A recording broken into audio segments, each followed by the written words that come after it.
مدھیہ پردیش میں بچوں کی پٹائی اور جے شری رام کا نعرہ لگوائے جانے پر اویسی کا شدید رد عمل، کہی یہ بڑی بات۔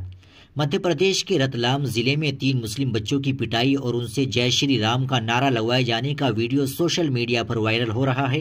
ویڈیو سامنے آتے ہی سیاسی رہنماؤں کا رد عمل بھی سامنے آنے لگا ہے۔ آل انڈیا مجلس اتحاد المسلمین کے لیڈر اسد الدین اویسی نے اس کو لے کر بھارتیہ جنتا پارٹی حکومت پر حملہ بولا ہے۔ انہوں نے کہا کہ ان لڑکوں میں وہ تمام خوبیاں ہیں جو بی جے پی کے مستقبل کے ایک لیڈر میں ہونی چاہیے۔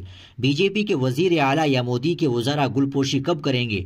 اسد الدین اویسی نے سوشل میڈیا پر پوسٹ کرتے ہوئے لکھا کہ 2 نابالغ لڑکے جو 3 مسلم بچوں کی پٹائی کر رہے تھے اور انہیں جے ایس آر کے نعرے لگانے پر مجبور کر رہے تھے، انہیں حراست میں لے لیا گیا ہے۔ یہ کیسا سماج ہے جس کے لوگ اپنے بھگوان کی بھکتی خود نہیں کرتے بلکہ دوسرے مذاہب کے لوگوں کو مار پیٹ کر ان سے نعرے لگواتے ہیں؟ سوچئے ان لڑکوں کا سماجی ماحول اور ان کی پرورش کیسے ہو رہی ہے کہ یہ اب سے ہی لنچنگ کا کورس کر چکے ہیں۔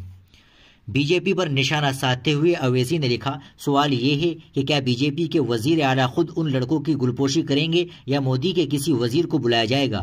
ان لڑکوں میں وہ تمام خوبیاں ہیں جو بی جے پی کے مستقبل کے ایک لیڈر میں ہونی چاہیے۔ وہیں واقعے کے حوالے سے پولیس کا کہنا ہے کہ یہ واقعہ گزشتہ ماہ کا بتایا جاتا ہے، لیکن حال ہی میں سوشل میڈیا پر پٹائی کا ویڈیو سامنے آنے کے بعد یہ معاملہ اجاگر ہوا۔ اس ویڈیو کو بچوں کی پٹائی کرنے والے شخص کے ساتھی نے ریکارڈ کیا تھا۔ جمعرات کو تینوں بچوں کے اہل خانہ اور سماج کے دیگر لوگ بچوں کے ساتھ تھانے پہنچے اور پولیس سے FIR درج کرنے کے بعد ملزمین کے خلاف کارروائی کا مطالبہ کیا۔ ناظرین کرام، آپ اس خبر کے تعلق سے کیا کہنا چاہیں گے؟